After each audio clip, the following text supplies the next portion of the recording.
Must be Thursday. No, wait. It's only Wednesday. Man, you're already starting off the show fun. Rob, it's Wednesday. We made it. You know what? We need to change the show to Thursday because then it would be Thrive on Thursday. I like that. I like that a lot. I do too. But it's Wednesday. I'm Jason Webb. I'm Rob Patz. And someday I'll learn actually what day of the week it is. We've made it to Thrive with Rob and Jason. We got some good guests today, Rob. But before we get into that, we have a Super Bowl set. We do. But first, before that, can I get OH? I-O. You gotta get this right. We're gonna train Jason how to do that. National champions. I know. The Ohio State Buckeyes. Do you know they're one of the I was thinking about this, and to be honest with you, and for those of you watching, I was watching the inaugural stuff, to be honest, and my family is huge, like Ohio State people. I mean, like it's scary. And we all watched the inaugural stuff. We'd flip back and forth. JD Vance I voted for him before anyone knew who he was. Thank you very much. JD was even having him like feed him scores during the event. So yeah, it was funny. Well, I saw that he goes, "You think the president would mind if I missed the inauguration to go to the national championship?" He did say that as a joke. Yes, he did. And great victory for Ohio State. The best team money could buy, $20 million. But hey, it's you know what? If you're crying about it, get your team to pony up some more cash and come play with the big boys. That's my take on that. That's the game these days, right? That's the only thing. And you see these schools like what happened at UNLV where the quarterback left and stuff. Hey, the great quarterback, young kid's going to have a great career elsewhere. But reality is the big guys are paying it. And this pains me because the radio station I own is an Alabama football station. Tide is done. I mean, they're that whole SEC thing. I mean, Texas looked good, but really can't count Texas as part of the SEC. Can you? We can. They came in the first year and they actually, they fought for an SEC championship. They went through there, and you talk about, teams that spend well. Texas is the top team. I think their roster was $26 million. It was $26 million. Can you imagine that? No, not for college, right? But the best team money can buy. We got next year is even going to be better with Arch Manning coming in. But yes, I think they're think so? The SEC. Oh yeah, I think they're ready. Do you think really? Here's okay, and we'll get to the Super Bowl part here in just a second. But this is, and I love the Mannings. Please, this is no shade against any of the Mannings. I like them all. But do you think that Arch Manning is ready now and he wasn't ready last year? Oh no, I think he was totally ready. As you saw, he stepped into a few games there when Ewers was down, and he did well. He had almost 1,000 yards passing. Man, the kid can rush. He's the only Manning that can run. Besides, I guess Cooper Manning can run, but man, he did well.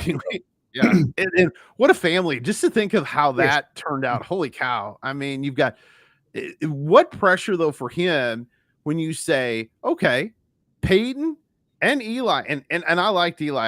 I was not one of the haters on Eli, but Eli not nearly as talented as Peyton was, and to have both of them as your relatives, and you're now thinking, oh my word, I have to follow in these footsteps. I have to be good enough. It is not just good enough, not just making the NFL. For most people, making the NFL, hey, that's an accomplishment. But no, I got to go out as a quarterback and win a Super Bowl at some point. Yeah.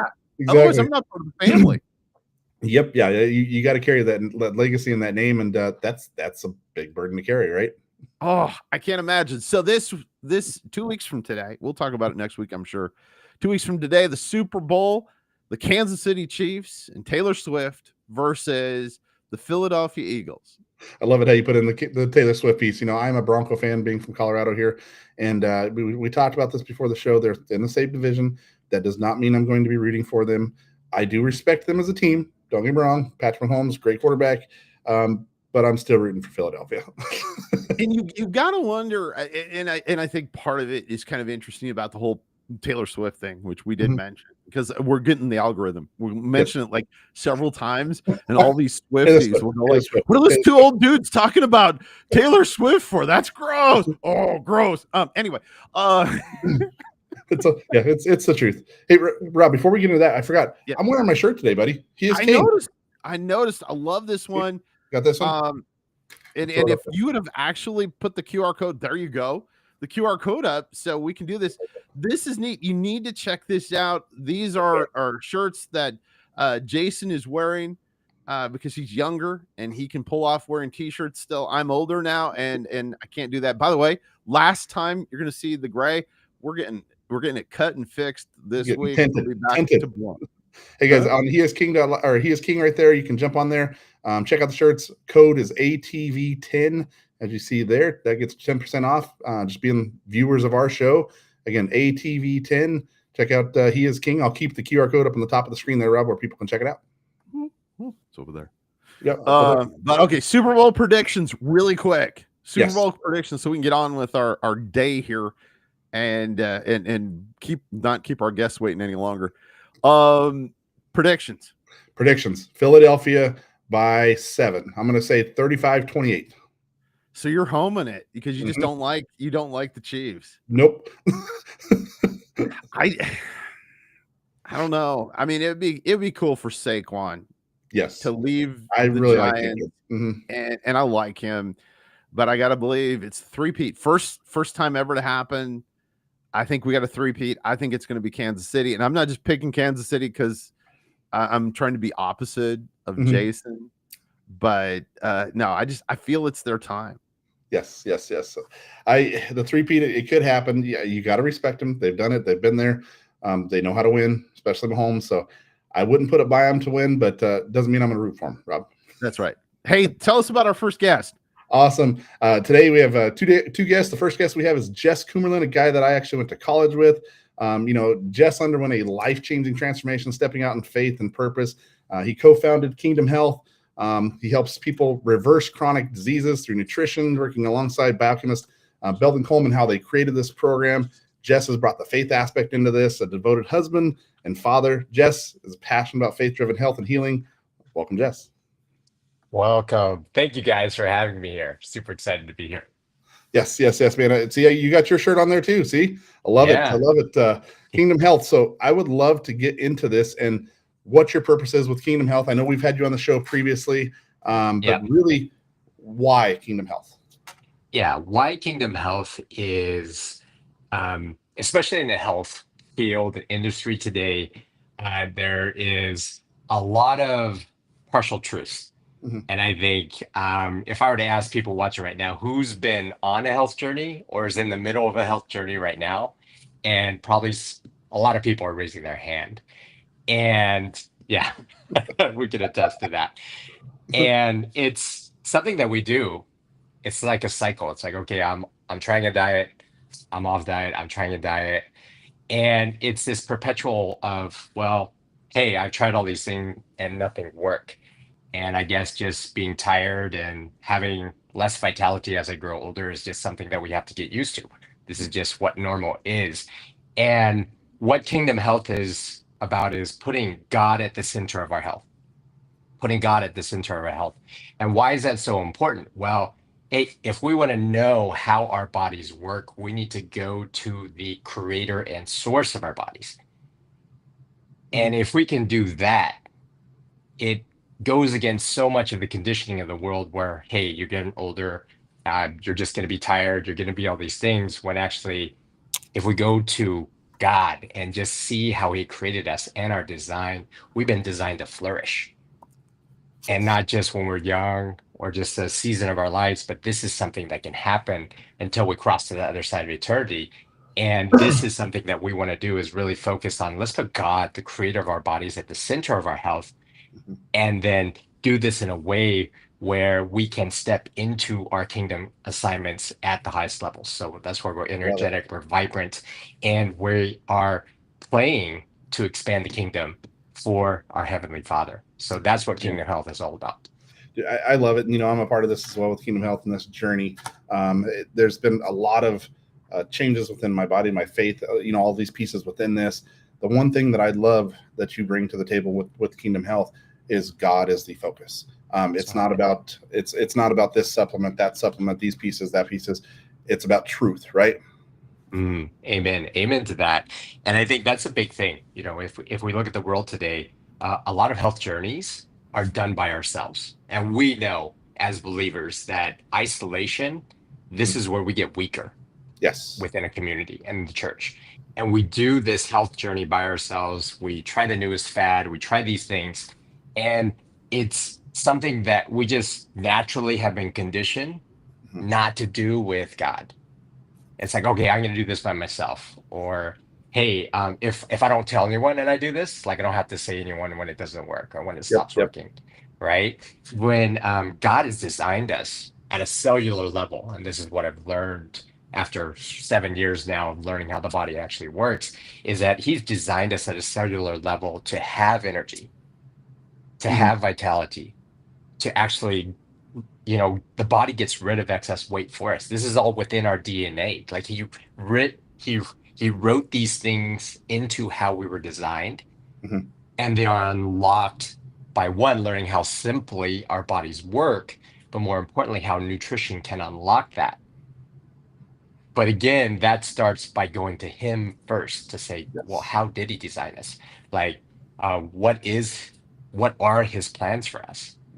And by getting to know him deeper and connecting with him and being able to communicate with him, this is where we can lay down all of our past failed attempts and all the challenges that we might encounter within a health journey, so that he can speak to us and we can actually take those very actions that maybe in the past we couldn't.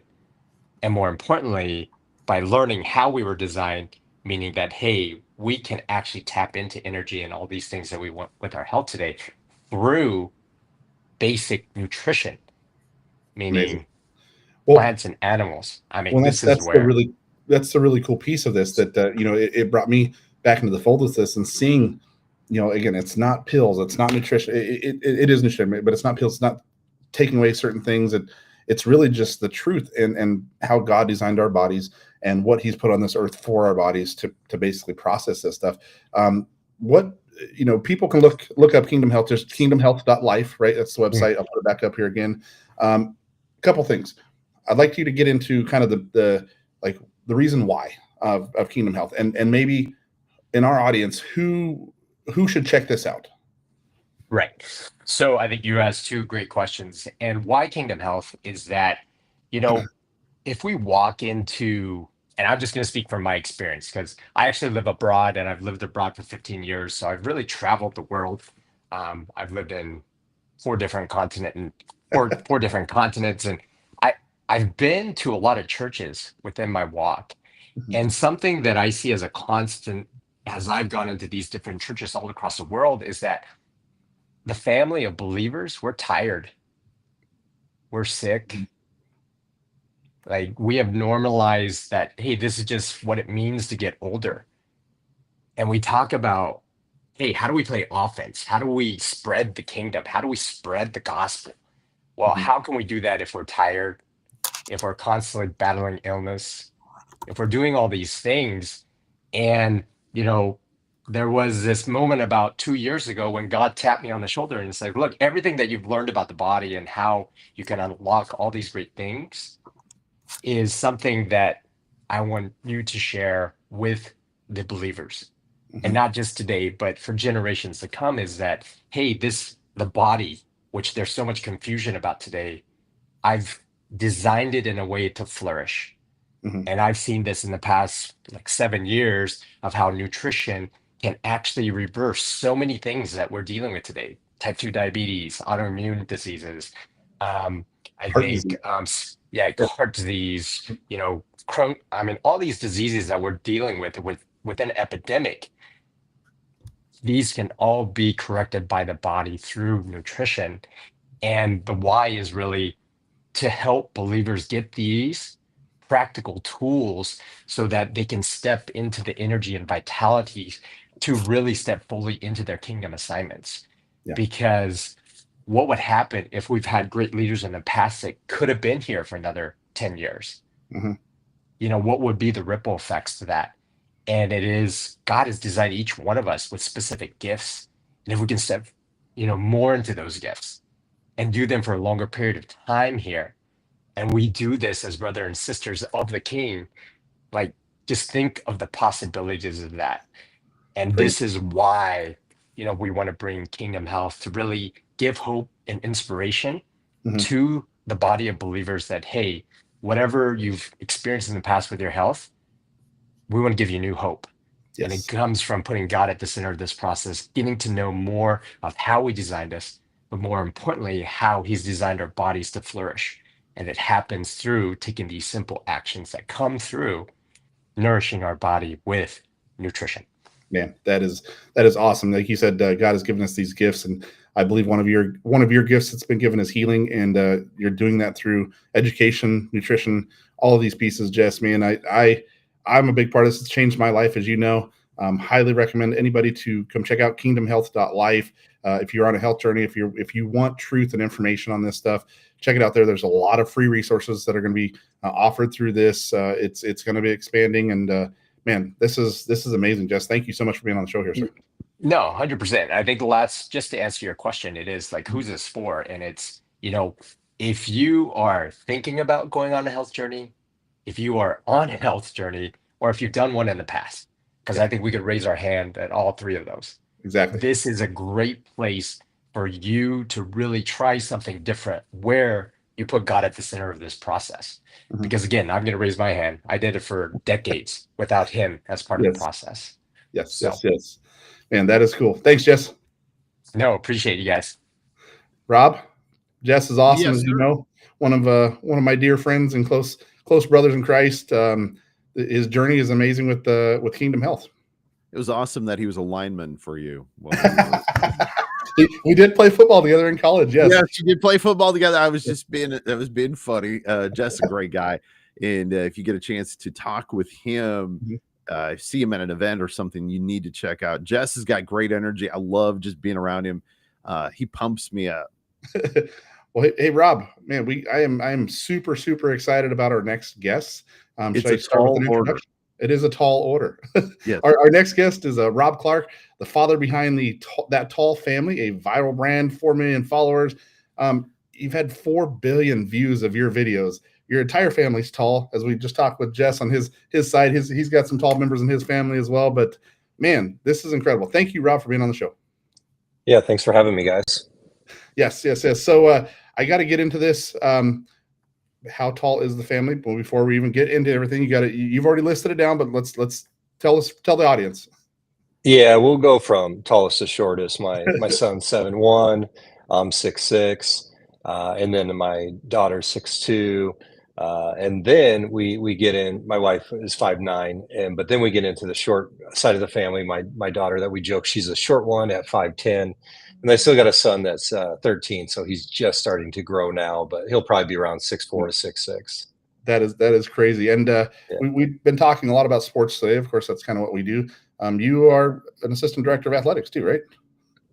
Right. Yeah. I also work for the college where my wife and I met, Greenville University, located about an hour east of St. Louis, a small Christian university. We moved back to the area because we have family here. And then an opportunity opened up to help the school a little bit. And so that's been fun to do for the last couple of years. Amazing. So when we start talking about your family and how you got into the social media side of this and the presence, tell me the story behind the viral sensations, the videos. Tell me all of that. Well, yeah, when we moved down to the U.S. right when the pandemic hit. And so we were living in Canada, my wife's hometown. We decided to move down to the U.S. It just felt like it was a better place for our family. We ended up in Michigan because I got an opportunity to work at a job there at actually a college as well. But it was during that time pandemic hit. So everything shut down. Schools were shut down, no sports, no restaurants. It was just a miserable place to live. And it's not fair to judge Michigan at its worst. And so I'm not making a statement about it, but at that moment, it was not a good place for us coming in, not able to meet new people. It was just not a good situation. So we came up with this idea. We wanted to move south where things were a little bit more normal. And this opportunity came for us to move just south of Atlanta. I didn't have a job lined up, but I had this idea because I've been doing social media for a long time, been in marketing for a long time. And the goal was like, let's create social media. TikTok was on this rise, and I knew it was early. We could kind of capture it a bit, that we would then be able to get enough attention for our family that would lead me to a marketing job or even a sales or, social media things that I've done. And then, so that was the whole game plan. We were going to sell our house, move South Atlanta. Kids could be in school, do the normal things. But then it kind of took off a little bit quicker than even what we thought it would. And it kind of became our thing. And so what moment did you know that it went viral? I got to ask.